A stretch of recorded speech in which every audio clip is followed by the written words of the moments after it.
Hello and welcome to the Overly Animated Podcast, where we take animation seriously. We talk everything animation here, including Summer Camp Island, which we'll be getting into right now. I'm Dylan Hysen, and today I'm joined by Michelle Anderer. Hello. Steve Zeck. Yo, I'm not dead. And Alex Bonilla. Hello. Yes, and Summer Camp Island is not dead. It is finally back for us to talk about here.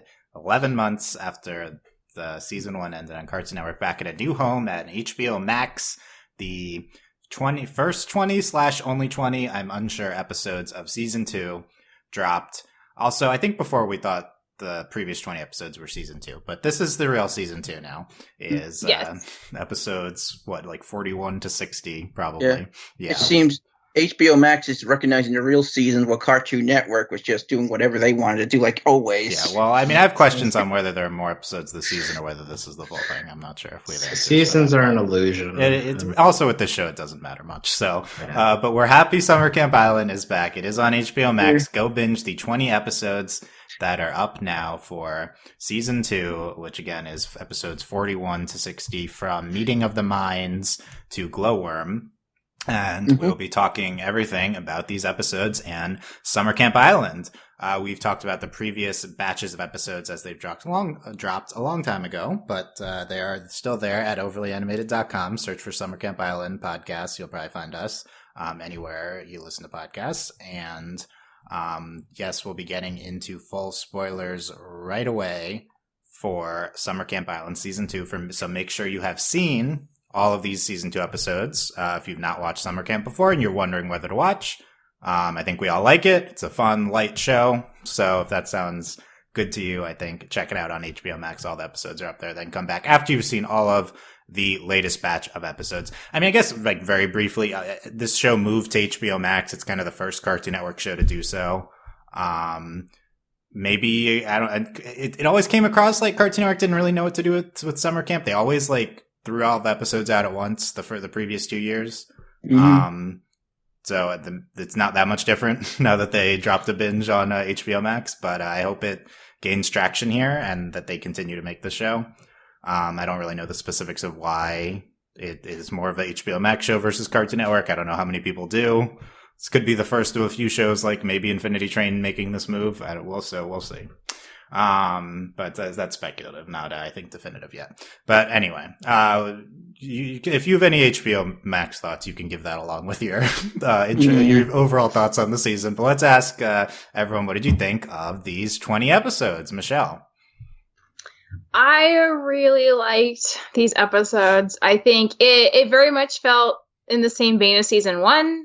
But it also dug a little deeper into, I think especially Hedgehog, honestly, so far this season, seeing her spend more time with Susie and the other witches and figure out her powers and getting this flavor of what the witchiness of the island is. And even the episode where she has to go to the old bathroom and you see all these old initials from witches from years long past. I love that lore stuff, and I love that there's this whole history there that she's very much a part of.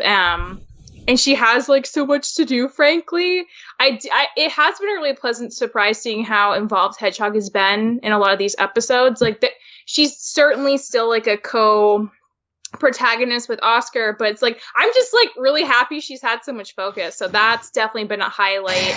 There were a few episodes that just absolutely stole my heart. And not because they were the sweetest or the most important, but because they were the most ridiculous. It's my favorite kind, and we'll talk about that later. Yes. Give me one most ridiculous episode for you. Well, I will say right now, my absolute favorite episode is episode 12 of the season. Wild Hearts Cannot Be Caboodled, because it is the craziest concept. It's the crazy, let's mind swap Oscar with the dumbest unicorn and see what happens. And it's I don't know how they pitched that, but it was the most amazing experience. It's so funny. So there are a lot of gems this season. It was super fun to watch it. I will just say, honestly, I've been waiting for these to slowly come in to the online servers that are internal. I've been watching them so many times because they're very like nice and comfy and like the perfect thing to kind of like be a palate cleanser when you're in the middle of a stressful day. You know, it's like this. You want to put this on. So I'm just so happy there's more of the show. It's always nice to watch it. Yay. You can pass on this question if you want to, but have you seen beyond this glowworm? You're gonna say pass? Okay. Yeah, I think I'll say pass. Do you pass. have an answer to if these 20 are the actual season 2, or if there's more, if there's supposed to be more this season?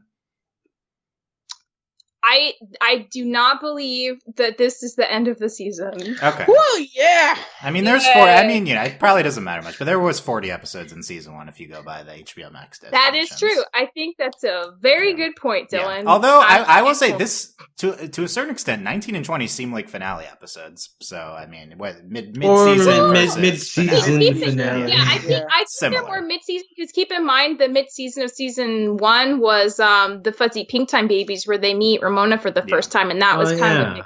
I think it's more of a mid-season. I think these 20 feel analogous to the first half of season 1, so I think maybe if you're looking for more lore stuff, you might be optimistic if it follows the same pattern of getting into more stuff in the back half of the season. Yeah. And we still haven't had that one character really making a major appearance yet. Who's that one character? Mildred. Which character? Yeah. Mildred. Who's Mildred? Briefly, who's Mildred, Steve? Which from the past that just got impatient with her lessons and kind of went crazy in this, in the season premiere. In episode flashback. 1, they talk about. They're building something there. She's the Mara of the show. She's that one lady she does sound like the Mara, who disrupted the status quo, and everyone has scary stories about her, and you're just left with these question marks of if she was as bad as they all say. Did they bring up Mildred before the premiere of the season? Was this like a recurring reference character? Did. I don't know. I think this is the first time we saw what she actually looked like, but they might have brought her up last season. Interesting. Okay. Mildred is. I didn't know we had a Mara this show. That's interesting. Yeah, we do. It's who's Mildred. the light hope? We'll see. Okay. That's good. Steve, I know you love Summer Camp Island. What are your thoughts now that the show's back? Well, I'm so glad it's back. I mean, it's been too long. So it seems like just like yesterday we were seeing the previous batch of episodes. And I also did something I normally do. I did a Susie count, and to my calculations, Susie was in 15 out of the 20 episodes. She had at least one line. So you're a huge Susie stan, so you were probably really happy about that. Yeah. Although I feel like at least 5 episodes, she just appears at the end for the joke before the episode ends. Oh yeah, probably isn't a full those count towards the 15, and there's 5 episodes when she's not in at all. So, so you made me lose my train of thought here, Dylan. As can be expected, though, my favorite episodes were the ones that centered on witches and witchcraft. Probably my favorite has to be Just You and Me. Especially since that's the one episode that's at least half of it is Susie's perspective. I think it might be the first episode that's not Oscar or Hedgehog's perspective all the way through, even though Hedgehog's perspective is part of the B-plot, but still. I'm interested to see what happens though if now that Susie knows Bessie's secret, will Bessie find out Susie's secret of what Susie did to her boyfriend way back? I forgot about. I don't remember that either. What else episode? What's the episode where Susie first started teaching Hedgehog? That's another standout episode. Acorn Graduation. Acorn Graduation. That's pretty good too. Yeah, and I think this season pretty much established that Susie definitely is the Skunero or Sukune, the person that's definitely actually deeply is nice but does not want to admit it. The tsundere, is that what you mean? Tsundere, yeah. Yeah, she's clear tsundere. Heck, to the point that the Ramona made Susie catch a spell on herself to kind of reveal her true feelings. So, and what else can I say? I kind of want to see maybe down the line if we can expand this show to the other characters and maybe have an episode that's not in Hedgehog or Oscar's perspective. So you like that they approached that in Just You and Me. You want to see them go more into that. Yeah, and Susie's a good one to start with, since I consider her. She's like the third main character. Yeah. I'm wondering though of the day we're going to get that big Alexa episode when it focuses on her. Yeah, that big Alexa episode. Alexa, yeah. Big part of the season, Alexa. Oh I mean, man, she has that one part There's in one Tortilla episode, Tower right? I know about that her talks about uncle. her dad or her uncle.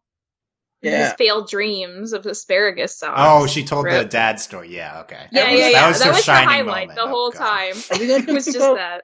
Are we going to talk about Mildred, or should I just tell you my Mildred theory right now, since we may not get to her? You can give the Mildred theory, Steve. Okay, my theory is that she's like related to Susie directly, or she's Bestie's and sister. One way or another, she's related to one of those two.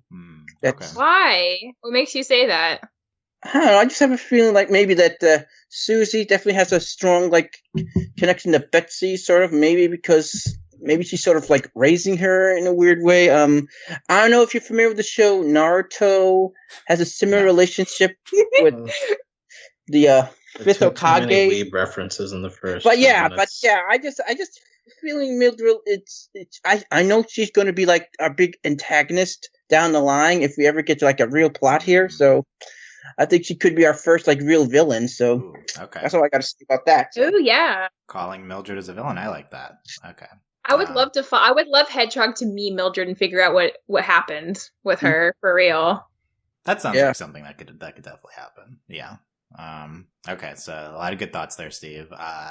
Alex, your thoughts on Summer Camp Island without referencing any animes? Oh wow, that'll be so hard. Season 2 was a very nice experience to watch. I think that I enjoy Summer Camp Island the most when it's at its cutest. Like for me, the episode that I had the most fun with was "We'll Just Move the Stars." Just like that's like I knew Dylan would like that one. Oh yeah. Well, that episode is like cuteness condensed into it's the aliens. Yeah. So like that there is, but it exists in many other episodes of this season. I'd agree with Steve that I'm kind of the most of like story stuff, like the witches stuff is still holding up with like Susie. You know, we're just like slowly getting into her backstory, and Ramona. Whenever we touch with her, there's interesting stuff going on. We have the Mildred wrench to throw into here too. Yeah. So I like that stuff. I will say that well, Hedgehog felt about the same to me as in season 1, like, you know, just solid main character kind of pushing herself ahead. I will say I feel like I liked Oscar more in this season than in season 1, just because I think that he settled into. Well, I think he settled into more of a comedic side role, which I think is where he fits. Like, I remember season 1 having a lot more episodes focused on him, like, not doing things right or, like, messing stuff up. Whereas, like, here, like, you know, he doesn't, when he gets episodes focused on him, it feels a bit more earnest than it did in season 1. And honestly, like, that last episode feels like the show saying, like, hey, like, Oscar still has a purpose in this show universe, you know, like, it's trying to remind us that he's still around. But I just think that they handled Oscar a lot better, and in terms of like how much they used him, and because of that, I got more joy when we do the comedic stuff in this show. So I enjoyed the experience, and I think like Hedgehog is good, but like Oscar, I was just impressed by like how much more engaged I was with him than last season. You just like the new voice actor better. That's what it is, Alex. There is a new They're voice both actor. good. We'll talk. I'm not here to compare. I don't even remember the voice. We'll talk about the voice change. Elliot, Wow. rip. Yeah. Sad. Okay, that's interesting, Alex, on Oscar. I have a lot of Oscar thoughts, too. But no, I love Summer Camp Island. Very happy the show is back. This is, probably don't talk about it a lot, but this is definitely one of my personal favorites. Not like, I don't know how good, in quotes, this show is. Like, I think it's hard to tell, but like, this is like the show, maybe that I just most enjoy watching. Just like putting on like similar to Michelle, just like decompressing and just like, it's such a fun, pleasant experience, like watching Summer Camp. I was watching this episode on HBO Max. It's like eating like chips or something. I just kept going to the next episode to the next You were episode. binging, It went by Steve. so fast. Yeah. Well, actually, I listened to your Totoro podcast recently. Delaney used the comparison of junk food, right, like comfort food, and I think that Summer Camp Island like fits in that, right? Like on the surface, like it's not necessarily like substantive, but like you feel good when you're watching it. It makes you feel like happy and like stuff is nice, and like you need shows like that in your life. So like it fits very well in that vein. I would argue that is substantive because it's improving your mood. Yeah. It's providing escapism. It's keeping you entertained. I don't think something needs to be necessarily very story driven to accomplish its goal, you know? Yeah, I think we can talk about that, but yeah, definitely just the joyfulness of this show. I think Totoro is a good comparison. We just had the podcast on this, but just have so much fun and happiness. I think watching Summer Camp Island, and I feel like it would be even better if it was spread out. I think that would be feed into joy into your life in increments instead of all at once. But it was nice binging it, Season 2, I think like the season feels very insubstantial watching it for most of the time. Not that that's bad. I think that you'd expect maybe the show to go from season 1 into some more story, but I think it like is a little quieter, and I was enjoying. I mean, like I don't really care personally if there's plot, but the show, it does care. Like there is always been a little bit of lore and a little bit of plot. So I think it's a little bit of an awkward balance between the show always putting this in. And I'm like, okay, it wants me to engage in this more, but it's not doing a ton with it. I'd be okay if there's zero plot, like lore plot stuff, I think, because the show's so fun. But the thing is, it all came together for me at the end of this batch of 20 because I was expecting the season to kind of just go out with like 2 more like random one-off episodes that don't relate to anything. But I think this last episode really ties it together. I was really questioning Oscar this whole season. It's a big change, I feel like, because, like Alex said, he liked it more. I think it's valid, but Oscar was definitely more of a focus in the first 40. And then this season, he's definitely like not the main character. I think Hedgehog like is basically the main character. Oscar definitely has a lot of episodes, and he does have these comedic plots. A lot of his earlier content, I think, revolved around his anxieties.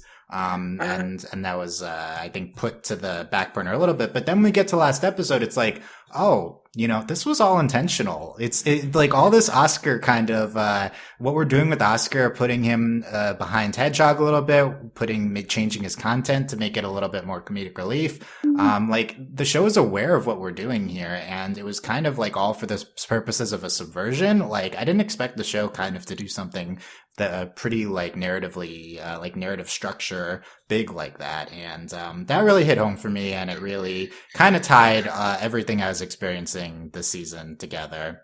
And it's like, you know, we're not doing maybe a ton in general. We're not doing a ton with Oscar, but it was like, okay, you know, we're aware and this is part of the journey. And, yeah, I really like the last 2 episodes. I think that was, a big improvement to the experience of the season for me. And other random stuff, I love my favorite episode is definitely the aliens, the king in the puddle episode. I mean, it's my OTP. My favorite episode before of the show is the, feeling spacey, like early on. Although Midnight Queens is like the best in quotes, but I love the aliens and stuff. But, what about when Harry met Barry? Yeah, we'll talk about that one. I will say there's a lot of casual queerness is what I have to say about the Harry Berry stuff. I think that there's a lot of that throughout the season, but I loved the aliens. That episode was just so fun and so like we're talking about, it's full of so much joy. And the last thing I want to say, I was about to tweet this. I don't know how much the Summer Camp Island tweets are really applicable, but here's my reaction. At the end of every Summer Camp Island episode ends, the credits start, and I'm like, cute. That's my reaction every summer camp out. Like, oh, cute. Like that's my reaction. And not in a bad way, but just like, okay, that was cute. Like the credits start rolling. And that's such a fun experience. That every single episode so cute ends. And so like, there are some episodes they want you to end in a lore-y way. And they have like the lore credit music. I like the cute credit music a little bit more. I feel like I feel like those episodes, it's just such a fun experience. And so, the show is so full of joy and kind of like quirkiness and cuteness, and they're also interlaying some depth to it. So I want to get into that, and I don't know how much we're going to get into the fluffy side of the show, how much discussion point there is, but I think there's certainly a discussion about, although if you specific things you thought were particularly great on the maybe the more fluffy side, but I think there's a lot of interesting discussion about how the show is kind of handling its lore and its and plot threads, and where we are with the show and where we might be moving there.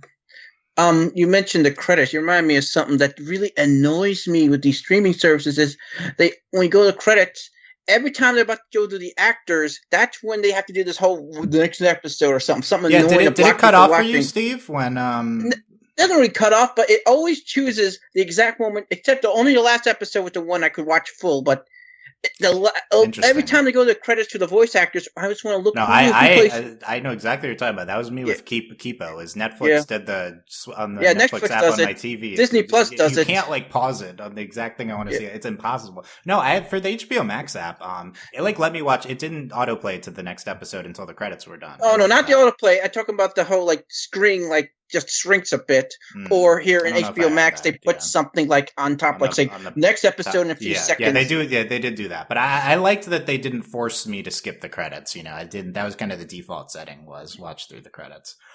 They'll probably change that, honestly, because the streaming services hate that. While we're on the credits topic, I like that this show ends the credits with a clip from the episode you just watched. Which is just, yes, it's so cute. Well, the thing is, most shows they only use the same clip over and over throughout the entire. It's a Cartoon Network thing, right? To have other Cartoon Network shows do that, though. Do they all change the clip, Steve? Well, no. Depends on the show, though. Ben 10 tells you clip every episode, or some other examples. But they're varying degrees of success, I would say, when they change. Credit Creek does the same thing all the time, but I know that. But Craig does just how they drew it, probably. Yeah. The one that I marked down was Oscar getting whacked for sadly singing Fair Jacques. I know, that was so good. That was a good clip to replay. Playing her violin is another good one. I remember Oscar's Hedgehog. I forgot what the full quote was, but he uses something like supportive, missing the point on Hedgehog. I thought that was a good stinger. I really like it every time Susie has a line with those credits, which just says something funny. That's something. Susie would be the stinger quote machine, probably. You'd think that's kind of how they use her in the actual episodes. Seriously, there's a shocking amount of episodes. At least maybe only literally 3 or something, but Susie literally just shows up at the last minute to deliver one final line. Like that happens multiple times. They know she's the fan favorite, and they know she has the power. And they know I'm doing an episode count of how many Susie episodes there are, and just when I'm ready to mark down this to the non-Susie section, they just blow my mind. Throw her in there, yeah. We'll see if Susie counts as a supporting character for our awards at that. And that's always a big question. She's right on the borderline. But it's I think it's probably half. What's the big I would say the big through line this season, if you want to call it a through line, would be the thing that most permeates these 20 episodes is Hedgehog learning magic. Mm-hmm. Is that, it kind of feels like the main plot of the show at the moment, maybe? Yeah, I felt, I disagree with you a bit. I felt that the show shift focus from Oscar to Hedgehog was midway through the first season, after episode 20. The last batch episode we watched last year that began the transition, but that's just the way I saw it. But yeah, I mean, I think that's fair. Well, I would say regardless of when that happens, it pays off at the end of the season, kind of. Right. The thing is that Hedgehog has a goal, and Oscar does not. Yeah. Let's talk. Okay, you know what? Honestly, let's talk about that first, because to me, that's the most interesting thing this season is what they do with Oscar. Then, because Oscar is he's like the male lead in the show, and he starts off kind of as the lead, but then Hedgehog is the one that gets the magic powers, is the one that turns into the werewolf, and Oscar, that's very atypical for this to not happen to the guy, not happen to the traditional lead of the show. And the show, I agree, at some point the show's focus does seem to shift to Hedgehog. And I think you watch these episodes, you're like, like, what are we doing with Oscar? Like, it's enjoyable, but like, is there something, like, is this leading somewhere? And then you get to this last episode, and he has therapy, and he confronts that, this notion of him, like not getting anything to do, not being the magic one, looking into his past, and then we discover Oscar's superpower, which has been there the whole time, and we haven't, we just weren't aware of it. And even in that episode, for me, the thing that's the headline for me, the thing that I most remember is we got to meet Hedgehog's mom and realize more about her parent. Lore, yeah, that's a big lore element. Yeah, both her parents are really pieces of work, as far as we know. Yes. Yeah, I don't remember. I remember her dad was in the show, but another thing I want to say in my initial thoughts. As mentioned, I barely do remember the previous 40 episodes, so I apologize. Well, hopefully, seems like other people remember more things here. Oh, and Hedgehog's mom is literally the Wicked Witch of the West. Why literally? She's the official voice actress for the Wicked Witch of Wizard of Oz cartoons. That's wild. Lorraine Newman. So. I thought she sounded like Princess Carolyn at first, honestly, but it's not her. That's not her. It's not her. That's my reaction. But yeah, so I felt after I watched episode 20, I was like, wow, this is one of the smartest things the show's done. This is like an intentional subversion they've been doing with Oscar. They've been downplaying him to pay it off in this moment. His power is his socialness and his warmth, and like that's significant in its own right, even if it's not something that's traditionally seen as significant in stories. Please don't be mad at me for making this comparison, but Oscar, how does he compare to, say, Marco in terms of being the guy with magical powers? Right. I mean, I think it's the equivalent if Marco was the main character for a lot of the show to start with. But Marco, I agree, it's kind of similar in like he's the social, more wacky kind of secondary to the female lead, but like that show is like called Star. This show, it's seemingly, I feel like you go into it thinking Oscar's maybe the protagonist, and I think the show maybe plays on your biases of who's the main character. It's the boy versus the girl lead. Michelle, did you see it the same way I did? Like this is like an intentional thing the show is building up and subverting. I did. I mean, I really wonder how intentional it is to call Hedgehog more of the main character, because to me, I feel like it's like Hedgehog and Oscar are co-leads the way, like, frankly, Dipper and Mabel were. Like, technically, yes, they both share the spotlight, but Dipper always had more focus in a way that's, like, a little undeniable. Mm-hmm. So it's like, yeah, it's not exactly equal, but they're both supposed to be leading the show, and their bond together is what drives a lot of the episodes and a lot of the charm. So, I mean, they could dig even more into Hedgehog, but I think the fact that they did give Oscar such specific focus in the last episode points to, like, they're not trying to invalidate the good stuff he's been doing all along. They're just letting him know that, like, it's different. I forget exactly what the shark says to him, but he's essentially like, this is a kind of magic, Oscar, and it's just as important as the kind Hedgehog has. It's just different, but it's just as valid, and it's just as good. And I felt like that was like the perfect way to summarize Oscar, because it's like, yeah, he is very supportive. He is a goofy person, but like that's what like cheers everyone up. And I think that's like the real subversion, like telling Oscar that he can be that kind of person and it doesn't like degrade him at all, that it doesn't make him less interesting or less good or less cool, as Hedgehog. Like, it's just as valid. It's just he's a different person and he has a different kind of magic, and there's a reason he's on the magic island, So I really love it. Like, I didn't notice it being like as intentional, frankly, as when you're bringing it up, Dylan. But like, yeah, the show knows what they're doing clearly, and they're trying to like let us know that like they think Oscar's valid in what he's doing too. in case, anyone was feeling bothered that Hedgehog was like, she's got science, werewolf, and magic, which is 3 things, but it's like Oscar like is the heart. Yeah, she does have science too, but it's like Oscar's the heart, and like that's such its own power, and it's just as good and it's just as needed in people's lives. Like Hedgehog would be nowhere without him. Like you see that in all of his memories. Like she's felt down and lost so many times, and he was the one that always made her feel encouraged to do what she wanted to do. So honestly, if it wasn't for him, she probably wouldn't be where she is now. And that's like, again, a really great power Oscar specifically has.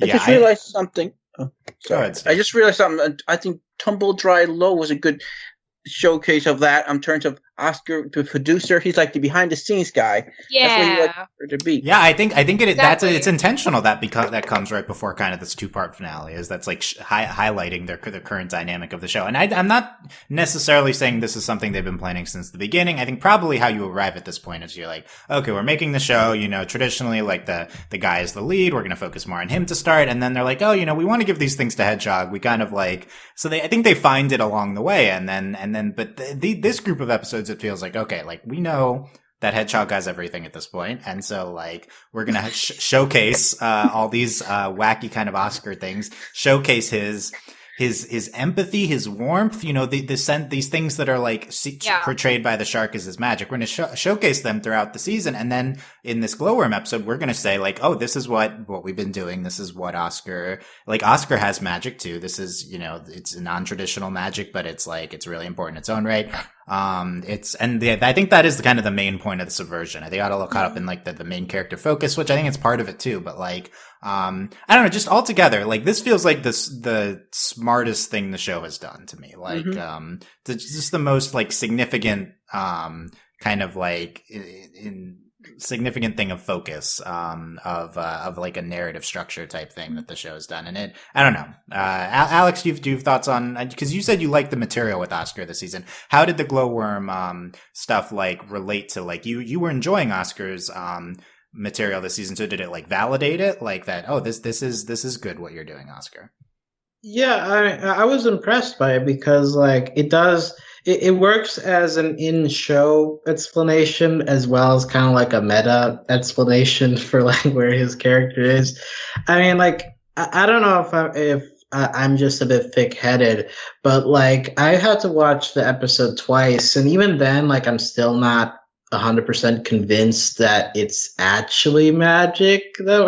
Like even though this is like a world where magic exists, like I'm not sure if the therapist is actually talking about real magic or just like I think it's unclear. The metaphor. Yeah, but the thing is, like it works on both levels. Like it would work either way, right? Like it can be magic in the show. Like this is like a force that helps other people to do to perform their roles in society, but at the same time it works metaphorically too, right? Like the comic relief character in every show, like at the end of the day, the better ones are there to also support their co-leads when they need it, and that's what Oscar is doing, right? Like he has his own life, but at the same time, like in this show, he's found that his role is helping other people, and that makes him happy as well.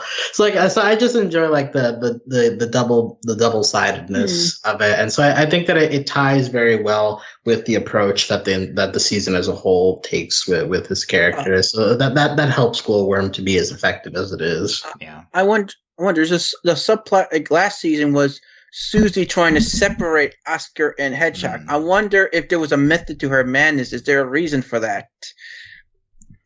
Yeah, how that can maybe relate to what's going on with Oscar's. Maybe she's either testing them or something. I don't, or scared of something. I don't know. Let's get back to that when we talk about Susie's role this season. But to conclude Oscar, I think Oscar's like a really good character. We talked about this in like the first Summer Camp Island podcast. I think I was like, I had to take that right away in the show. Oscar is, and this is why I'm like saying like Oscar is presented as more of the main characters first, is because I think we compared him to Craig and Steven, and I thought Oscar had less like main characteritis than any of these other protagonists from the start. Like I thought he was like more.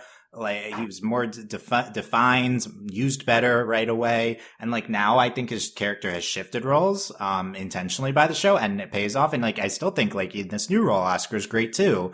I don't know. This is like a real good character with Oscar, I think. Yeah, and it doesn't help the pilot. He was clearly the main character there, so that maybe plug our biases if we saw the pilot. Thinking Yeah, that I mean, I think that's how it is at the beginning of the show, and then they kind of find what they want the show to be as they start making it. Yeah, and like honestly, I imagine it probably was an easier sell, just like to executives knowing that there was a male lead. Like, oh, like yeah, he has a friend who's a girl, but like Oscar is there, so like phew, like our demographic will still watch the show. Thank goodness. And then once they had the show, like maybe it did start to verge into highlighting Hedgehog a little more because it's like it was doing well and they didn't see a reason not to. You know, that could have organically happened.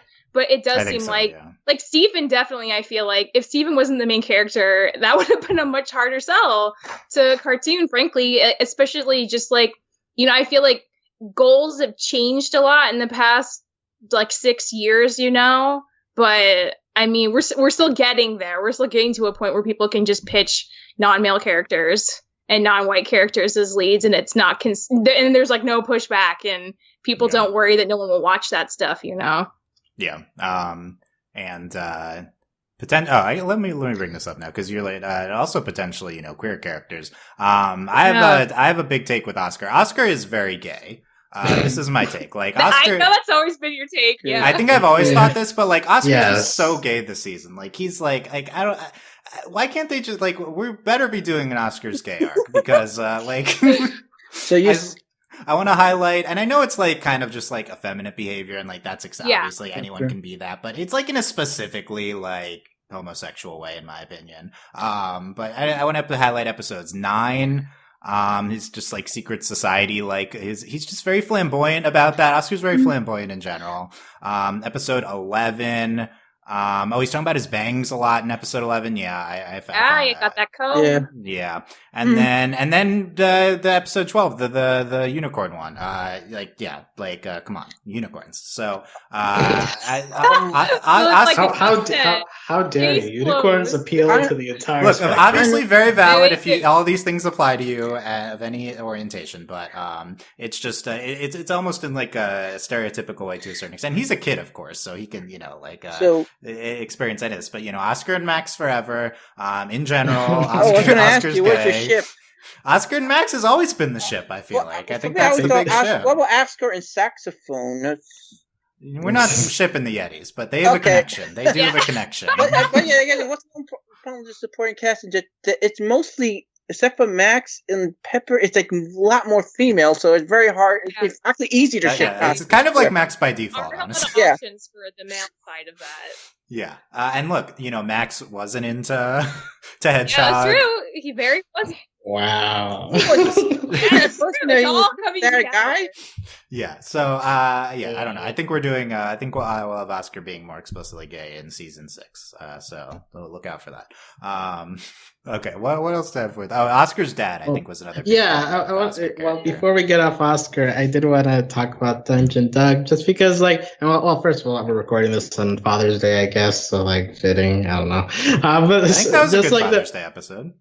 Yeah, like just the awkwardness of talking to dads when you only have one common interest is very, very relatable. So I appreciated all that, and also like that dad seems like, you know, a nice guy. Just so, like they haven't spent time together in a while, and so like it felt like the ideal way that that interaction would go about. So it felt very comforting in that sense to watch that go down. And guys, tell me though, is Dungeon Doug, is he Finn or not? It just sounds like him to me.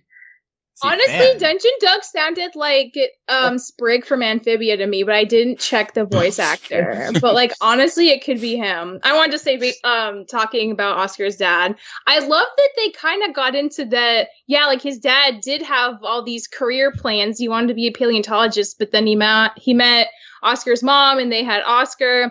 And kind of through the course of the episode, as he's bonding with Oscar, he kind of just comes to this conclusion. He's like, you know what?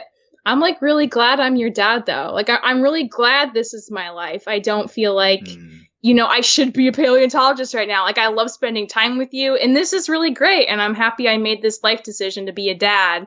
And that I feel like is so refreshing and just so sweet. And I just loved that was like a part of the episode too. I'm glad though Oscar has such a healthy relationship with his dad or his parents in general. I think he might be the only character in the show that has a healthy relationship with his parental figures. I mean, we know Hedgehog. Parents are okay, right? Yeah, we haven't met them though. I don't remember. Did we meet them? Look, That's if your parents, we if your saw them, parents but are, we don't know what they're They have like. money, So, so yeah. it's fine, right? Yeah, but Yeah, they have money. It's all. I'm just comparing the Hedgehog's parents who are really a piece of work. The contrast is real with Oscar's and Hedgehog's parents. what life has taught me is that if parents want relief from taking care of you for a while, they send you to summer camp. So that is actually that's how that works. I really like the Dungeon Dog episode. I thought that was really good with Oscar. And last thing on Oscar, we mentioned it. He's a new voice actor this season. I found it not very noticeable. Yeah. I found noticeable the first time I heard it, but then after that, I just sort of got into it and just forgot about it. Exactly. Yeah. Okay. Back to the Hedgehog learning magic plot and Hedgehog in general. We can talk. Hedgehog definitely has a lot of stuff going on here. I mean, I'm biased. Oh, and last thing on Oscar. Oscar, this made me really. I like Oscar a lot more personally. He has a lot of comment. I definitely view Oscar as Jewish and his mom as Jewish. Okay. But his dad was British. I feel like. So I don't know. He's half Jewish, I guess. So that's where we're going with Oscar. I guess I'll also briefly with Oscar, we mentioned that season 1 focused a lot on his anxieties, and I think it's important to note that even though this season advanced him to his new role, it doesn't exactly leave that behind either. We still get bits and pieces of it, that episode where he's I'm struggling about saving a seat for Hedgehog. Again, a very relatable thing. I saw that's a definitely Seinfeld influence episode. I relate to that. The anxiety of telling someone no, even when you already promised someone else to do something for them, that's so real. Yeah. Right. And I think it talks to the shift in the show where I feel like in season 1 that would have been the A plot and Hedgehog the B plot, whereas in this new regimen it switches, and I think it works better that way. So we still know that Oscar is working with his anxieties, but we figured out the right balance of how much to show. Yeah, that's a good point. That those plots may be being switched. Yeah. Okay, so the other side though, Hedgehog. Hedgehog learning magics. Episode 1. She's the Magic Council, which sounds like that could be a big thing. I'm not sure it's a Magic Council. It's just a meeting of the minds. It's a This isn't a star situation with the Magic Council. That's not. I think Susie. That is what it is. I think Susie and Betsy were the only witches or magical beings. People who could do magic in that. I don't know what the. They're all magical. Yeti's magical. The elves are magical. Yeah, and they've all got keys. Yeah, they all have keys. Maybe even very the pastry's magic because it's a talking pastry goth. Come on, this is all magic. There's a random new character. You got it. Yeah, that was a fun introduction to the season, I feel like. And at the end, it's all about they want to lock Hedgehog's wand away, and at the end, Ramonis tells Susie to teach her. In episode 5, Susie's giving lessons, and I think it kind of turns into the thing where it's seems like she's messing with her at first, but it's actually good lessons, kind of. I'm not sure though if literally she probably was messing with her at first. I think because it's Susie, there's always an element of it's messing with them. Yeah, and then in 15, and not as explicitly as Hedgehog learning magic, but it's you're part of the coven now of the counselors. Yeah, you gotta learn the witchy ways. Yeah. Well, that was a cute episode. That was, and honestly, 3 episodes with one of them kind of not being related to her learning magic. That's kind of the biggest through line we have this season, honestly. So, not a ton of serialized plot going on, I would say, but this is a specific through line. So I do like though that, as you saw in Spotted Bear Search, that even though Susie is Hedgehog's teacher, she still has that relationship with Betsy. That's still that big sister type of relationship. So I like that. Even though you change your teachers, you still can be friends with the old teacher. Right, Hedgehog and Betsy. Susie that is. Yeah. Susie has a relationship with Oscar too. Even though it's not as highlighted, it's definitely still there. Oh, that episode where they're get stuck together. They get stuck together. That's a good one. I think that might be so good. I think that might be the only episode which Hedgehog had no lines in it. Okay, yeah, that's true. She's just seen with, as you mentioned, Betsy during the quarantine, basically. And of course, the big bear story is quarantine. Max. The big story is always Max. Yeah, we can briefly mention that Max is seen with the mystery boo in that one shot in the episode. We don't really know anything about this person. It could be their sibling. We don't really know, but their non-bat sibling. Is it? I didn't zoom in on the stats. So I like thinking he's a guy. I'm hoping he's male. It's very. I wrote down Max and GF, so I don't know. That was just my reaction. GF. In GF could be good friends, so that's fine. It could be good friend. Yeah. Maybe. Well, Matt's content this season is those 2 seconds and him working at the video shop, right? No, like he's. And getting the tub on the run. He spends the whole yeah. He's Hedgehog's. It's not weird, right? So what's the It's Not Weird episode with? I blocked that episode out already. Yes. Too awkward for you? And I'm surprised though Susie didn't get in on the act though. How is it? Is it weird between you and Max now? But I think it worked for her character because Susie doesn't really care. That kind of worked for her character. Oh, that's Tub on the Run. Is the It's Not Weird episode? Yeah, okay, so it's Tub on the Run. Yeah. Okay. And that's the only episode that really has Alice really play any type of a role. Like the forgotten. Alice, not a big. She's in the Coven episode, and seems like she's the third wheel to the romance of Susie and Betsy. But we'll get to that. Don't worry, we'll get to that. We'll get to that. I assume that's not a hot take, but we'll come back. Hedgehog, she's the Coven. I don't know. I don't know why she's part of the counselor group now, but I think that's fun. Just because she's a witch. But I guess they just want to get her into the customs, Yeah. So like it indicates that Susie begrudgingly is taking the training sort of seriously. So like it felt, and the other witches are actually being supportive. So that's good to know. I think she might have been outvoted 2-1, Susie, in terms of giving Hedgehog a chance here. Yeah, she's but and another thing I was going to mention with Hedgehog was Betsy. Yeah, because we see them hanging out during the quarantine, and bear quarantine, and then we see them in the second to last episode. We finally circle back to kind of the werewolf stuff and their relationship. So I think that remains a significant thing with Hedgehog.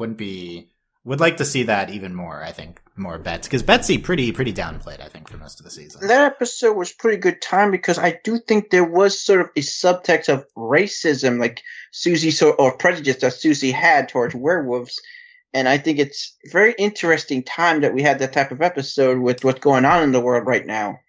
That's an interesting interpretation. It's weird that Susie, a magical being, does not like werewolves. Magical beings. I didn't really understand. I was wondering if I had forgotten something from season 1. Okay, hang on. Do you have a big explanation for this? You are all forgetting Susie is a cat. Susie's a cat. Of course she doesn't like werewolves. Werewolves are dogs. Why is Susie a cat? Why is Susie a cat? She's always been a cat. I don't know what to tell you. She's in what way? Elaborate. I guess she has the ears. She's a hedgehog and Oscar is an elephant. She is a cat. Oh, that's her animal person? She's supposed to be a cat? She's a cat. She's a cat. She's a cat. But isn't Alice a dog? Looks like... Maybe, but that's why Susie doesn't like werewolves. It's just because she's a cat. It's her nature. Okay. You kept saying she's a cat. I didn't understand you meant the her species is cat. I'll be honest, I'm literally a cat. Oh my god, you guys! Into cats, but I never considered Susie a cat girl. But I guess I need to. Wow, I can't believe Susie's a cat girl. I feel like we used her in some kind of cat thing for on air at one point, but we kind of knew before then. She's definitely a cat. You guys. Michelle, unless the character is named after what type of animal they are, I don't understand. Oscar's what not named elephant. What are you gonna do with that? That's why he does an elephant. He does there's an episode about him being an elephant. He's a bat. Hedgehog. I don't think of Max as a bat. I don't think of that. Also, we don't do any fun cat stuff with Susie. She doesn't. Where's all the cat jokes? These people have no restraint in general. She's more dignified than the werewolves. Hello, obviously I'm so Susie hating the werewolves because Susie is a cat and she has. Now I understand the love of Susie. She's a cat. Okay. Yeah, that does explain why she's my favorite character. Exactly. I didn't know she was a cat. I always knew. I don't know if I ever crossed. I mean, I can't remember if I knew because it's been so long. But at first, her pointy ear. She's definitely a cat. She's a cat. Well, At first, I thought she was human when I first saw the show. That character, Damnations, I thought maybe there were some humans, but no, they're all. Once I knew they're all anthropomorphic animals, I knew she was a cat. Yeah, is the whole? I mean, okay, we did the last season got into the fact that there's like New Jersey and this is like the real world and stuff, and so the world is filled with animal people though. There's no humans. I still wonder though if long ago there were humans and the witches accidentally turned everyone into anthropomorphic animals. That's still my theory that happened. We're gonna find out in the very last episode. The very last episode. That's the biggest movie. I mean, I think the show, like you said, like, I don't think, honestly, it's in the show's wheelhouse. Like the thing is, it's easy to say like, okay, this is like such a light show. It's not going to get into stuff, but the show clearly always says it's going to get into like the lore. It's slowly expanding on that, pretty constantly throughout the show's run. So, I don't know. Like I said in the beginning, it's kind of tempting to just say like, not a lot's going to happen, but I think the show just always demonstrates it wants to get into more stuff. Well, I feel like the lore, like expectations for lore, maybe should be adjusted too, because I think what they do is they find their own show explanations for a lot of real world things. Like I feel like that's why Midnight Quittens works so well. It's like the show's way of explaining how time works. And in the Honeydew Hatch, they talk about like, okay, the fuzzy pink time babies are literally the manifestation of like feeling good in the moment. Yep, and if there aren't enough of them, that's why you feel sad. So I feel like that's the kind of lore we're getting a lot of, and that's what's really intriguing, because it's just like magical ways of explaining how things naturally occur in our world, you know? Or even like Barb, like all these inventions she claims to have created are just like putting pants on one leg at a time. Like normal things we do having a magical explanation. I think that's really clever. Yeah, the show does have, I think the Time Babies one is a good example. That is a lore expansion, and we get into a lot of lore with the witches and the fact that they were in episode 15, and the fact that they were part of a school, a magic school on the island. Oh yeah, I forgot. Well, I guess a thing related to the lore thing. Another thing that makes the last episode unique is that it's showing that Oscar's effect was happening even outside of the island, which like up to this point, like I'm not sure how much like we've actually talked about outside island. They said I think sometime this season magic doesn't translate past the island. Right, yeah. So like, but so I guess my point is like we do talk about lore, but it's usually focused just on the island. It doesn't. It never really has an effect outside. Although this episode, you're right. Like we do briefly touch on stuff on like magic's effect on the outside world as well. So that's something, I guess. I thought we had quite a few trips to the library this season, more than I'm accustomed to. A lot of library, yeah. And I'm sorry. The more it's the library episodes, the more it just reminds me of our other show I miss a lot, Hilda. And that had a lot of library too. That is a cooler librarian in that show. I know. I love the librarian here. I just love Hilda librarian. I mean, I think Hilda's a good comparison to Summer Camp Island in terms of like the comfiness watching. Yeah. Maybe. Oh yeah. And the pretty colors, good background colors. Well, I do feel Hilda sometimes could give a little more deeper, a little more like emotional stuff here, while this show's a little more comical. Yeah. Summer Camp, in terms of colors in Summer Camp, it seems specifically hued in a, I don't know, more sepia tone. Like it seems like it has a slight filter over it. Purples and blues a lot, or like yellows and oranges. It just that generally looks different, I think, than most other shows. Yeah. Which I think is very distinctive. Hedgehog. I mean, I think there's a lot of good stuff with Hedgehog. I love getting to the werewolf stuff again. I think we briefly resolved the Max crush thing, which I didn't remember happened. Yeah, you didn't remember that? Wow. I remember a lot of things, Dylan. It's been 11 months since the last season. That's a long time. Did Susie catch a spell, like a memory erase spell on you or something? Maybe that's what happened. That's true. And then at the end, Hedgehog's mom, we see the type of like very bad pressuring for success type parent. And interesting, they show Hedgehog's mom, but they went out of his way not to show her dad's face in his only appearance. So yeah, I remember we got into his dad, but I don't remember a lot from that. But I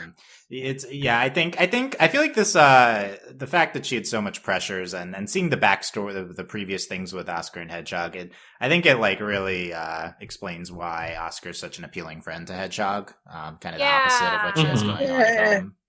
Yeah. I think that was really strong, seeing all the flashbacks throughout their time. at the life and seeing, and then you see Oscar's effect on Hedgehog. And by the way, I briefly mentioned, we said it's a therapy shark, but how many times this podcast do we say, oh, it'd be ideal if all these characters went to therapy. I know, right? Hey, the main character show went to therapy, and this happens in this episode. It's like and shark it helped therapy. him find his role in the universe. It's great. The show actually has therapy. I mean, it's a shark that I don't even know if he's a licensed therapist. I don't know if that's he's a magic object. Yeah, he's licensed for the island. The island logic that he's licensed, probably. It'd be nice if there's therapy goggles in real life, right? That help you clearly see. Yeah. I wish. See your true potential. Just put them Seeing on. your repressed memories. It's just compare it to how many times we're like, oh, everyone in Shira needs to go to therapy. Hey, they went to therapy at the show, right? Like, very notable. Any other Hedgehog comments? I mean, there's a lot going on with that. Her podcast, her podcast. I guess that's what that is. Her radio her show. science podcast. Well, yeah, they say podcast, but it's really a radio thing. But still, I don't think they say podcast. We always should mention shows that do podcasts because that's what we're doing. Like, I don't think they say the word podcast. I think it's a radio show. I think it's maybe. But in any case, Dylan, how do you feel about the struggle of wanting to reach a wider audience, but that meaning you have to expand beyond your niche? Very relatable. Very relatable. That's a good point. Michelle, what was your Hedgehog comments? I've been thinking a bit about Oscar and Hedgehog's relationship, and I feel like part of what's so nice about it is like her in the kind of memory flashback, what she says when they're both like in the playpen playing together, what Hedgehog's mom says is like, she's skewing kind of arty, like Yale drama arty. Like, I'm going to try to correct that now, which like implies that Hedgehog initially was like a very creative person, and that's something that she might have leaned into without interference from her parents, pushing her in a different, more practical direction, which might be why she gets along so well with Oscar, because he really allows her to tap into that side of herself that normally it's not as easy when she's around her parents all the time. And so that's what she gets from Oscar a lot. It also like unconditional support. But what Oscar gets from Hedgehog is equally valid, because she helps him navigate like his immense anxiety to do lots of normal things in the world. Like, she gets him to try to figure out how to like return the video cassette. There's been episodes about how it's like, Oscar, you don't know what to do without me. Like, maybe we should like take some time to do something apart and we'll see how you do. Like, can you order a pizza on the phone without me? Like, even that was hard for him. So I feel like she's pushing him to be more independent and to take on a little more responsibility, which is like what she brings to the table for him. So I do think like they're both helping each other out in really sustainable, practical, like healthy ways. And it is like more balanced than it might appear, you know? Yeah, I think those are great points. And I think the last episode gets into really well how they're, and the season as a whole is how they balance each other and how great their friendship is. I think the season really sells you on that.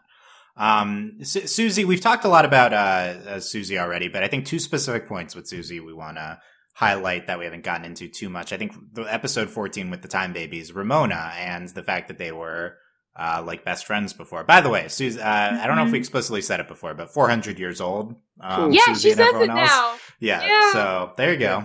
And I wanted to say, Hedgehog, it's not exactly a peer group, her and these 400-year-olds. So I know, right? With the Witch's Coven. Yeah. So it's nice, but I think it's a higher time with Oscar and everyone is valuable too. But yeah, the Ramona stuff I think was pretty emotional, seeing them before and how distant they are now. Yeah, I feel like that's honestly one of the biggest plot things. Like, and that must Ramona's when you see Ramona, it's like here's plot, kind of. Yeah, look, it's weird, right? Because there's like this witch hierarchy on the island, because like you have Susie who seems to be control of all the day to day, but then she still defers to Ramona. And so what does that mean? Is Ramona older than her? Like, it seems like they're the same age because they're in the same class. Like there's a lot of questions there. I feel like that's like their bond somehow is very related to all the witch plot that's been going on too. But their relationship for me reminds me of this. It's the Stan and Ford pretty much. Only they're not like siblings. It's pretty much that same like distance, and probably the ending of the series about them fixing their relationship. Yeah, from Gravity I like that comparison. A lot of interesting Gravity Falls comparisons. Yeah. I think I agree. My general conclusion is I want to get more into the Susie and Ramona, and I totally could see this being like the backbone of everything that's kind of going on. And yeah, why did Ramona outrank and was able to order Susie around? Was it just mutual respect, or is it some actual hierarchy? You know, like how did in Ramona? Why is she? Do we remember why she's stuck in time? Like why she's staying there? No, we don't know that. We don't know why they stopped being friends, but we do know Ramona still seems to want to be friends. That's the big thing we learn is Ramona Susie wants to be friends with Susie. Susie pushes her away, but then seems to regret that at the same time. She seems to have very mixed feelings because Ramona is still seemingly important to her. So it's like, what is that whole mess going on? And will that ever be resolved? Susie is very emotionally repressed. Mm-hmm. Yeah, well, she's had 400 years to do it. Like, she's a master now. You'd hope that 400 years would help you be more in tune with yourself, but not necessarily. Sometimes doesn't work. I think that's why Oscar and her are a good pairing. Oscar is like the most emotionally freeing person, I feel like, in his Maybe magic. that's why she dislikes him, because like he reminds her of all these things she doesn't have. Yeah, worked out in her it'd life. be good. It'd be good for her if they hung out more, though. I think. But she did like Unicorn Oscar. I mean, when she told him the Unicorn, so like easy to boss around. Oh my god, that's the best episode, honestly. I think what I'm hearing from this, Michelle, is you need to watch My Little Pony if you liked that Unicorn episode. No, I just love that it's unicorn. Well, not the new one. Not the new one. This new series is crap. So I didn't know there's a new one. Okay, the other thing with Susie, I mentioned it. Betsy and Susie, episode 19. They have the most dramatic moments of them. Betsy reveals to Susie that her secret, and then they hold hands as in some of like the most differently striking cinematography. I feel like in the show is that scene is just like how like kind of dramatic it is compared to the rest of the show. And then they hug. I am reading romance with Betsy and Susie. What about you guys? I wish I could say things, but I can't. I'm sure the thing still gets in the way. That makes me excited. Perhaps there's an age difference, a huge age difference. That's the thing is they're in the same 400-year-old magic class. I don't know. Hang on, we know Susie's age. We don't know any of the other witches' ages. Yeah, I mean, could we be know hundreds Susie's of years younger than her. I'm saying point A, Susie's 400. Point B, they were in the same class. So I'm saying like ergo, they're the same age, but it might not be true. We have very little information, you know. No, I didn't even know. I was kind of like, oh, should I be shipping Betsy and Hedgehog? I know she's a little older, but apparently they're ancient, so no. Betsy and Susie, I don't know. I don't remember this being the ship, but now this is like the ship. Well, Alice had more time with, I think, Susie in the first season, and now Betsy's having a little more time with Susie. It's like an equal opportunity witch bonding thing. I've always sensed romance like between Susie and Betsy since that. At least from Susie's perspective, since we found out what Susie did to Betsy's boyfriend. Yeah, you brought that up. Is it just generally Susie scared off the boyfriend or something? Yeah. Is that what happened? It's a ghost. He was a ghost, and I guess like it was like at the very end of the episode, but essentially Susie like wiped his memory or wiped Betsy's memory, one of the two, maybe both, honestly, so that they wouldn't be together. Because like I guess like Betsy had been like arguing with him a lot, or like. Susie just didn't like their relationship dynamic. I remember she said some comment of at the end that really made me think that Susie definitely likes Betsy, and in terms of like, you're better off without him or something. I don't. Or know. like maybe she just thought he sucked as a ghost. Yeah. Could have just been that. The scene that's in this scene though, they're just so charged between them. I don't know, so dramatic. So many emotions. Well, also, like, it's just such a classic trope of love coming. It is, right? Yeah, and conquering prejudices. Like a regular person again. So and secrets revealed to your person. I did like the line exchange where Betsy says, "Like one side of me, and this is another side." And Susie does say pretty like genuinely, earnestly, like, "I could learn to like more sides." Like that is the most gentle we've seen Susie be in a while with anyone. I will agree with that. And I think Betsy, when she's a werewolf, I think she has a very different personality. She's a little more outgoing, a little more assertive than she is normally. Yeah, assertive to love for Susie. She's a more mischievous too. I think really stretching there. She's also werewolf Betsy is a little more mischief like more like I think prankster. Hedgehog was too, Yeah. to a certain extent. Yeah. No. So this is okay. I don't know which is the main ship now. If it's Susie and Betsy, or if it's Oscar and Max. But Oscar and Max is less canonical, I would say. So we'll go with this That's one. important. Yeah, like if you made me choose between the two, I think I'd lean. Why Betsy would you Susie. choose all of the above? Okay, all of the above. Well, you know, if I had to Can choose some one- friendships be friendships? Oscar and Hedgehog. That's the friendship. Oscar and Hedgehog. That's That's always gonna be yeah. It's Only great. gay romance. God, in the show. Speaking of, we're- okay, I want to highlight the seasons. I would say the show has no like explicitly gay couples, but I think there's Are a you ton. kidding me? Oh, What about Harry and Sherry? Except for So explicit. Ava and Blanche. Okay, so I want to highlight the show's kind of very gay. which one? Harry and Barry. He asked him, Oh, like, yeah, will yeah. you be okay? my Well, okay. first, Let's go second, through all these third examples. I would option? say, I mean, no like main couples. The show's casual kind of queerness because there's really a lot of them this season. Of like these kind of minor characters, these moments. We mentioned the big ones, but I feel like Ava and Blanche was of the minor ones was the most explicit. They like these live monsters. together. That's true. Oh my god, I didn't even pick up on that. Episode just- 2. No, Yeah. that's And all you're- I was thinking about. Episode 2. They have a house together. It's true. I'm trying to remember who is Ava and Blanche. They're monsters. The monsters Ava's are. Ava's Oh, the the one who was playing the violin. the violin. and then Oh, Blanche is the Yeah, one yeah, that's but like Fonzie pants or and something. Blanche I don't is know. like brown, I think. A She- brown yeah, monster she's with brown, glasses yeah. or something. Yeah. Yeah. and she does say something like, "I'd do anything to see her that happy again." Yeah. No, I think they're like actually together. In the I show, think yeah. they own that house. They co-own that house, and they have a mortgage. And oh my god, that's so That was cute. like genuinely my realized. interpretation. Of Yeah, that I episode. agree. I Okay, totally good, ship that. Yeah. Okay. I realize. That was Thank you, Dylan. You're welcome. You're welcome. Broadening the gayness of the show. Yeah, I mean, obviously the big one, other than that, is King and Puddle because they actually get. Right. They though I get do married. think though sometimes they have that gem type of thing, like loophole that some people go against in terms of. I'm pretty Right, sure they're one all- gender only. Yeah, all the aliens are kind of non-binary or male. It's unclear, I think. Yeah. But just the I mean, it's been established since Feeling Spacey, but And- kind of this like non-binary alien love. and There's the bonus of it being so focused on astrology. I know that's such a gay thing to focus Yeah. on, though. True. I think episode 10 can be seen as a scathing condemnation of astrology in the end.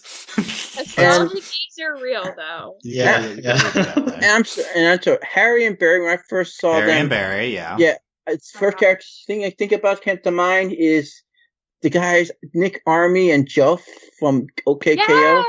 I remember that that because kind I of- shipped them immediately, and you guys were like, I don't know, who are they? I'm like, yeah, they're a couple, I'm pretty sure. And then it was proven canon, I was right. So Yeah, we'll see if Harry and Barry are back. But in that episode, it's like, oh, Barb's going to choose between them. Then they end up together at the end. There you go. I That know. was- It's and so at the end good. they're all friends, no hard feelings. So I'm glad about that gay too. Yeah. friends, but, yeah. It's very amiable because she already turned them both down, so there really was no hard feelings. And and one of them was Wallace's Sean, and I'm sorry, Mhm. I can never tell Wallace's Sean and Patron Osborne's voices. Patton Oswalt? Yeah, they Um, sound so I think similar. Wallace when Shawn it sounds comes to very cartoon distinctive. I've voices. noticed Bobby Moynihan voiced like 10 characters this season. Yes. Yeah.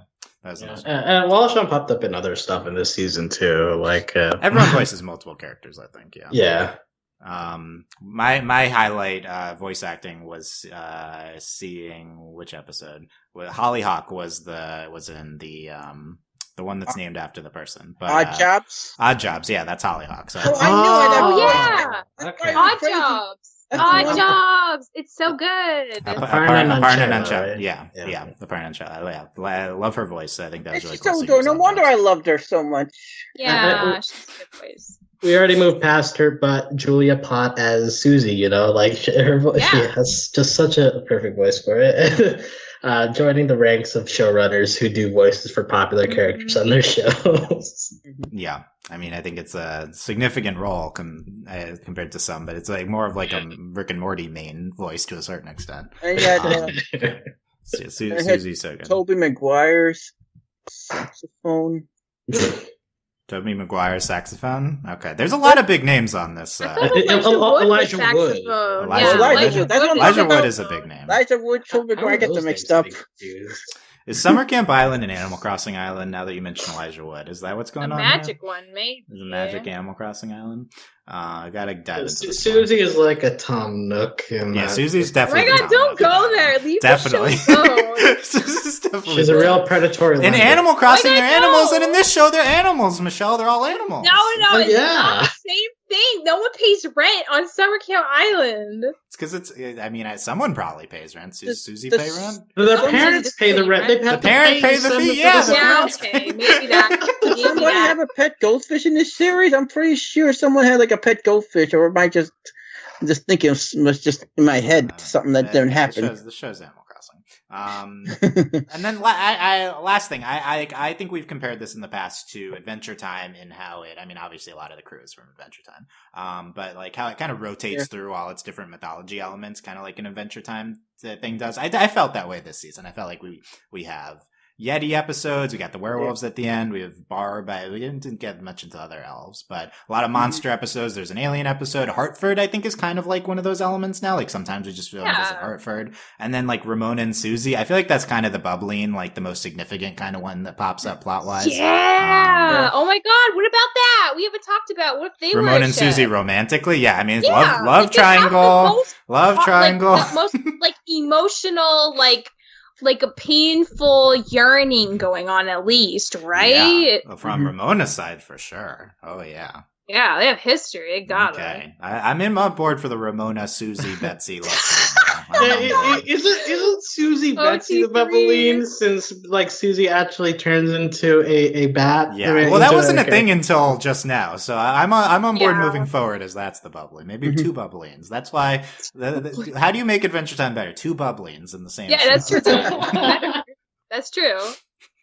Yeah. So, Alex, did you get Adventure Time vibes this season? Well, in the sense that we're like going back to old, like the thing I associate with Adventure Time is like you introduce a character in one season, you don't come back to them until the next season for an episode, then you come back to them again in season 3, and like so like in that sense, I could see it. Like, although I do feel like the monsters get less of a focus this season than they did in season 1, but maybe that's they're also just kind of there all the time too. Yeah, so maybe it's more that, but like at this point they've become like background characters, so like it doesn't feel as impactful when we get to them. But you know, like I like checking in with them every once in a while. So in that sense, yeah, like we gotta stay episodic, and I think that's a part of that we are able to like visit old characters like once a season and it'll feel fresh. It's not like Adventure Time in terms of so far it's focused completely on Oscar and Hedgehog and maybe a little Susie. It's not like these supporting characters not really gotten that much like being like the main characters. We do switch perspectives in Adventure Time. Yeah. Which you mentioned, Steve, that maybe the show is maybe moving to that a little bit. Yeah. We'll see. Yeah. Steve, I want to give you a minute on anything on Lucy. You're a big Lucy stan, right? Yeah. I'm just saying that. First of all, I think Lucy is kind of the new Max this season in terms of she kind of is like the character of the campers that got the most focus so far. Yeah, I agree with that. She was the most prominent of them. Yeah, and I do feel that she does. I think she likes Oscar. I think maybe has a crush on him. That's why she's always so harsh on him a little bit more. And and lastly, to remind you, in the future they do kiss at some point in the future when they're teenagers. If you remember the finale, I don't remember that. Don't they do that in Midnight Quintins? Oh, in Midnight Quintins, all the flashbacks and forwards of his life. At one point, when they're teenagers. I don't like that. I don't like that. Yeah, it ruins your shit. Oscar's gay. But Oscar never reacted to that, so I don't know. We don't know how Oscar feels about that. But it's not forever. He could date Lucy and meet a nice man later in life. Yeah, and she and the fact that she's like a rich girl from New York. So, and I'm from New York, so that's kind of something that tugs to me. But the thing is, I say like Max was like the got a lot of focus, and now Lucy did. Now I'm hoping perhaps next will be maybe Alexa's turn. Alexa. Do you even know who Alexa is? I bet you. How many of you guys know who Alexa is? She's the lizard. She's the girl Max is she's in the friend group, kind of. Yeah. Yeah. but there's not a lot. And Pepper was in the past the bigger Pepper. focus. Pepper's the Bobby of this show, right? That's what I would say. Not as effective. Pepper is like more maniacal than Bobby. Bobby's pure, and Pepper's got a dark side because he lied about his blanket getting stolen. Yeah. Did Pepper do anything? They got that secret society of ticklers. Oh, the tickling, yeah. He's got stuff going on that's like kind of sketchy. I don't know about Pepper. He's more like the Onion of the show. Yeah, he's like the Onion. That's so true. Onion. Don't say that. No. Wait. If we get back to Lucy a second, I just remembered the one episode she did get focus on. We saw like her being homesick. We saw the person that helping her through it was Susie, which shows that once again, Susie deep down she cares. She just doesn't want to admit it. To be fair, that's also because she's getting pampered for it. Yeah. But, you know. Susie, I do think Susie, going back to the beginning, is a tsundere, but she's very soon side of the tsundere. She's very soon-sided. Very soon, Susie. There is a Lucy line I wrote down. Being from New York is like being in a secret society, which is like I need to like unfold that because what does that mean? Where is the summer camp island? Is it on a state or is it a separate thing? It's on an island, Dylan. It's states can have islands. Well, states the thing is, we now have Lucy being from New York. We have no, it's definitely Susie, like Connecticut or something. Yeah, we have like Susie reading a newspaper from New Jersey. So like it must be somewhere in the tri-state area. I feel like, or perhaps Pennsylvania. For some reason, in my mind, it's Connecticut. I don't remember if that's canon or not. I assume not. But, for some reason, I think it's Staten Island, perhaps. No.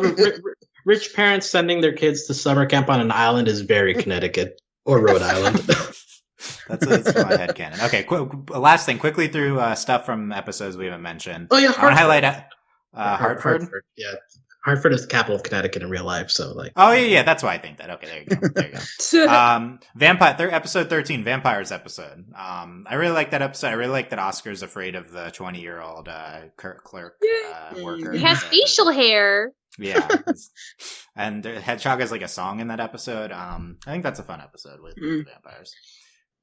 You think kids like 5 years ago be like, what, a store that you can get like DVDs from? Like, I mean, I think that's already very outdated. Oh man, I think the Mole Court episode was very good. It doesn't really have anything to do. I don't know how much notable stuff there was, but I think that's a lot of it's all underground, a lot of interesting designs. I think it is fun. Episode 4, you get they made the burrito blanket. That's towel. I can't believe you just said burrito blanket, Dylan. Is this tortilla towel? It's called tortilla towel episode. That was the big Alexa episode. Oh, there you go. Yeah, we did mention it. Tortilla towel. Yeah. I feel like the blanket. What about burrito blanket? Consider that in rebranding. There you go. I didn't even think of that. I think Alien had a good use of aliens, I think, in that episode too. What other ones haven't we talked about? Has Susie ever been in one of those alien episodes? It seems that those are always the episode that Susie's completely absent in. Is episode when we see King and Puddle like get involved. They're never in the same. She was in that episode. She's the one that got them to deliver everything on time. Oh, right, so that was a right at the end. Susie okay. I'm talking about this season. This season. She's wrapping them in all of the deliveries. She's like, enchilada, burrito, taco, just going down the line. We'll just move the stars. We'll just move the stars. Yeah, I don't think she's in that. Yeah, that's what I'm saying. I don't think she was in that. The Catacombs with that's our saxophone episode. Is she going to talk forever? Like, is that going to be like Lucy's big in that episode. The later pile, I think we mentioned that one. With with Oscar not sorry. That's the vampire one. That's the vampire one. Yeah, it's the vampire one. And I think other than that, we hit on most things. Very Odd Jobs, Tumble Dry, podcast. It is a podcast. They say in the episode it's a podcast. It's That's like what the description says. I feel like they don't. I don't think they say podcast in the episode. I feel like it's bold. I feel like it really is a radio show, but they're treating it like a podcast. It's a little confusing. I think the people who do an episode descriptions call it podcast. Right. I think it's not. Yeah, I think it's not that. Yeah. Misleading descriptions. Classic. Okay. Odd Jobs, just like briefly, like I think that one had some of the more fun animation stuff going on. Like, for example, like Odd Jobs' faces when the lights are flickering on and off, or them like going surfing on the conveyor belts. It just felt like that one they had a bit more fun with the structure. Otherwise, like it's very consistent, this show, in terms of its style. But like Odd Jobs felt like a little different, and I like that. Yeah, I think that episode stood out to me. Also, it's like with snowing during that. I guess that happens. And sweater breakfast. And the umps, they have a whole newspaper thing going on. I love how they call it the post office. Yeah, the mail service. Yeah. I don't know why. Just like video stores, does that still exist? Like, I think right. It's a Magic Island, but they're very antiquated with some of these. And I'm still wondering what year this show takes place in, because it seemed like very 90s at least. Yeah, unclear. Also, it's not our world, right? Yeah. So how would that factor in? Okay, Steve, what else? Last things we didn't talk about you want to mention? I think we talked about everything I wanted to talk about. Let me look at my outline here. What we said here. I guess we talk about the perspective, so hopefully other characters would get some time to shine. We talk about Mildred. So I'm all done. I'm cool. Okay, you covered it. All of Steve's thoughts. Michelle, any other thoughts you have? So in the wedding episode, we'll just move the stars. I thought it did a really good job of kind of like, obviously we know it's talking about gay marriage. Like that's the whole plot of the episode. I feel like they struck this really nice balance where there's like this arbitrary reason why they can't be together. And characters keep saying, like, well, that's silly. Like, they're in love. Like, everyone knows they should be together. Why can't they just do it in a way that binds them through law? And initially, they decide to just, like, have a sort of fake wedding on a separate planet that at least, like, means something significant to them if they're not allowed to do it legally. And I love that, like, that's, like, the first step, but then the show, like, doesn't even, like, they're like, no, like, we're not, this isn't enough. And they do end up pretty much dismantling the whole system, and then the trees like reorganize, and love becomes the most defining factor of like if you're allowed to get married legally or not. And I really like that because it's like, yeah, it's one thing to like find validation your own way, but it's also good to push for like systematic change in a way that's like more tangible and will probably affect way more people in the future. So I think they handled it really well, just kind of jumping from one to the other, you know. Some deep stuff, Michelle. I have two other things. There are two quotes that I also love. I just want to like comment on that, like the part where they're like, they like pick up a piece of dirt from the planet they're on. It's like, well, as long as we're like standing on this, that means that we're married together. Like it did make me think a little bit like you have to get married in a different state, but like as long as you're married somewhere, that's like, what I was thinking about. So like I agree that metaphor comes off very strongly in that episode. It comes off really well. Yeah. It's the equivalent of the She-Ra coming out metaphor episode, kind of. I see the aliens a lot as gender. It's talking about gender stuff. So I definitely see the heaviness of the gay marriage stuff, but I think it's also like kind of based in gender, in what they're getting into. But yeah, I want to watch Feeling Spacey and then that one, again. Thinking about it along these lenses. What were the other quotes you were going to get to? Yeah, so the other thing is that this show is like very, very funny. I think all the shows we watch are pretty funny in their own way, and they all have different kinds of humor. But the kind of word play they do in this show in particular, I think is very wonderful. Two that stuck out to me. When Susie is teaching she's like making her clean the tree, so she learns magic, but she's not explaining that that's what's actually happening. Hedgehog has this line where she's like, "I'm trying to be a witch, not a forest janitor." And like, I thought that was amazing. And when Pajamas is handling the tortilla towel customer service on the phone, there's a part where someone's like yelling at her on the phone. She's like, "Speak to the management. Maybe you should speak to anger management." And it's just like coming out of her like tiny child voice. It's just so good. So props to the show for having like consistently good like lines like that. It's all over this season, and it's really, really funny every time.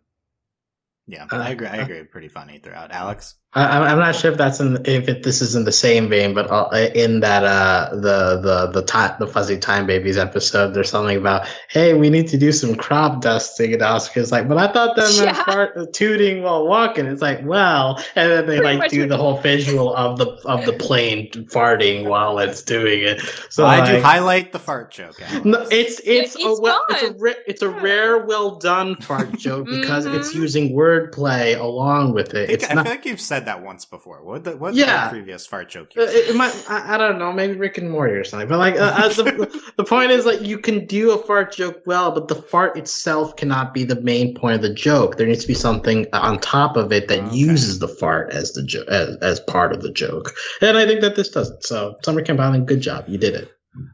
That's your main summary of the show.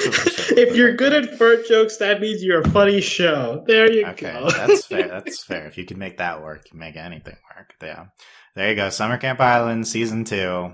Let us know what you thought. overlyanimated.com, youtube.com/overlyanimated. On our Discord at overlyanimated.com/Discord. There's the Summer Camp channel. Talk about it there. We are excited whenever the show drops more episodes on HBO Max. We have no idea when yet. Hopefully not another 11 months. I just realized HBO Max is a character called Max on this show. Yeah, it's one of the people from the show did promo art at HBO, and then Max is saying Max.